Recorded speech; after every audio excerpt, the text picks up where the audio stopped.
ওয়া ইয়ানহা আনিল ফাহশা, আল্লাহ তাআলা অশ্লীলতাকে নিষেধ করেছেন। কোন জিনিসকে? সবাই বলুন, কোন জিনিসকে?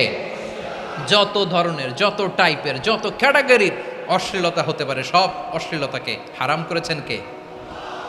ফাহশা মানে কি? কথায়, কাজে, আচরণে, কমেন্ট, ফেসবুকের কমেন্টসে যত ধরনের নোংরামো আছে, যত ধরনের অশ্লীলতা আছে, এটাকে আরবিতে বলে ফাহশা। এটাকে কি বলে? রাব্বুল আলামিন বলেন, কুল ইন্নামা হাররামা রাব্বিয়াল ফাওয়াহিশা মা যাহারা মিনহা ওয়া মা বাতান। ও নবী, আপনি বলে দেন, আমার রব প্রকাশ্য, অপ্রকাশ্য, স্পষ্ট কিংবা অস্পষ্ট, দৃশ্যমান কিংবা অদৃশ্যমান সব অশ্লীলতাকে হারাম করেছেন। সব ধরনের অশ্লীলতা হারাম, সব ধরনের। আল্লাহ তাআলা আমাদেরকে অশ্লীলতা থেকে বাঁচান, অশ্লীলতা থেকে তিনি আমাদেরকে হেফাজত করুক, পড়েন আমিন। এবার বলেন, আমাদের সমাজে অশ্লীলতা আছে না নাই? চট্টগ্রামে নাই? আমি কই নাই, ওনারা বলে আছে। দেখছেন, আমি সামহাও বাঁচায় দেওয়ার ট্রাই করতেছি, আমি সামহাও বাঁচায় দেওয়ার ট্রাই করতেছি, ওনারা বলে আছে। অশ্লীলতা নানা ভাবে, নানা নামে, নানা মোড়কে আমাদের সমাজে আছে না নাই?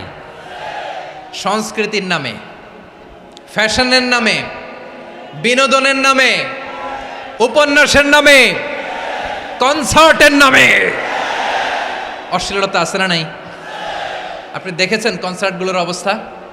এই যে আতিফ আসলাম যে আসছে আমাদের দেশে, তারপর কে কে আসছে, আমাদের তরুণ তরুণীরা, আমাদের যুবক যুবতীরা, আমাদের জেনজিরা, কি অবস্থা ওইখানে?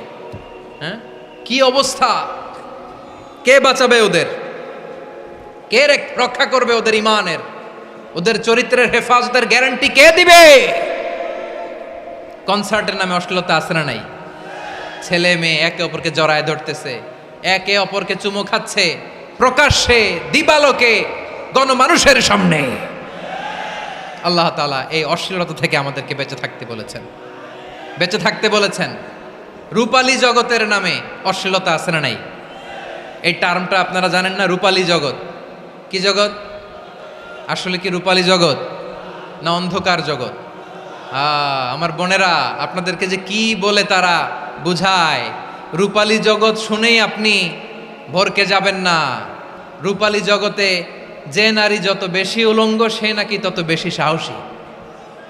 জানেন, বলে এটা একটা সাহসী নারী, খুব সাহসী পদক্ষেপ তার। যত বেশি শরীর থেকে কাপড় নামাতে পারবে, যত বেশি বস্ত্রহীন হয়ে নিজেকে প্রেজেন্ট করতে পারবে, সে নাকি তত বেশি সাহসী।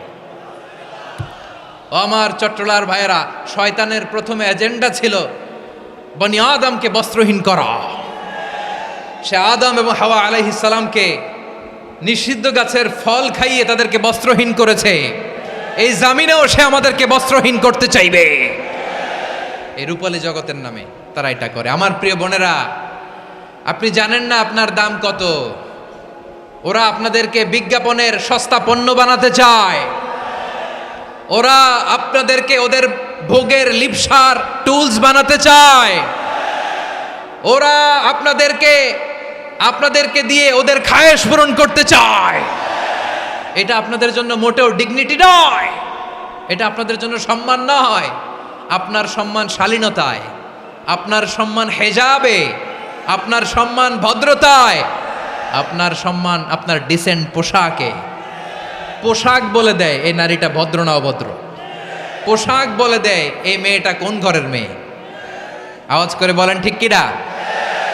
আপনি জানেন না, আপনার এই সস্তা পণ্য বানায়, ভোগের পণ্য, বিলবোর্ডে আপনাকে উলঙ্গ করে উপস্থাপন করে। এই অশ্লীলতার সাথে ইসলামের কোনো সম্পর্ক। এজন্য আল্লাহ বলেন, আমি অশ্লীলতাকে হারাম করেছি।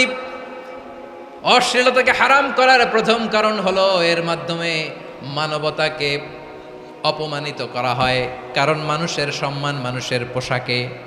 মানুষ যখন পোশাকহীন হয়ে যায়, বস্ত্রহীন হয়ে যায়, তার সম্মান কমে যায়, ঠিক কিনা? অশ্লীলতাকে হারাম করার প্রথম কারণ হচ্ছে মানুষ মানুষকে অপমান করে। একটা নারী, সে তো সম্মানিত, নারী যে কত সম্মানিত নারীর এটা বুঝেই নাই। বিশ্বনবী বলেন আর দুনিয়া কুল্লু হামাচা ওয়া খায়রু মাতা'আদ দুনিয়া আল মারআতুস সালিহা। আমার বোনেরা, 5টা প্যান্ডেলে আপনারা এলইডিতে আমার আলোচনা শুনছেন আমি জানি। আপনাদের এই গর্ভ যে কত দামি আপনি জানেন না।